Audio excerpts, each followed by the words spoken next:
Well, you know, I watched a video today called The Parallel Society versus Totalitarianism, How to Create a Free World. And it was about what they did, where they just started ignoring the government and at local levels just started creating their own parallel systems. And I know what it was. It was in Eastern Europe.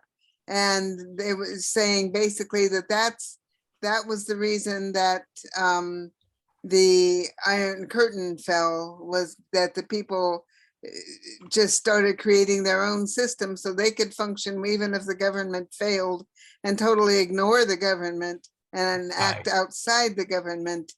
And that's probably the safest, the most likely to succeed path to go with the governments as they are. I'm calling for that. The Citizens Assembly outside of the government. We start out with what Brian did. We get some legislation, we get a bunch of people to agree to it, and then we give it to the legislation and put pressure on them to pass it. And then eventually enough people will understand that we can actually write better legislation than what they're doing. And at that point, they'll just become functionaries.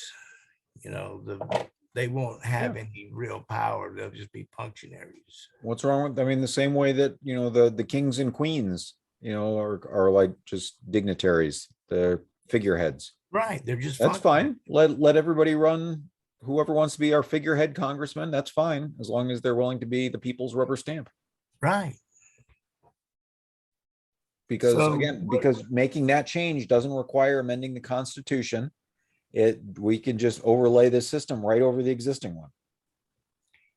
So you're on it, Brian, and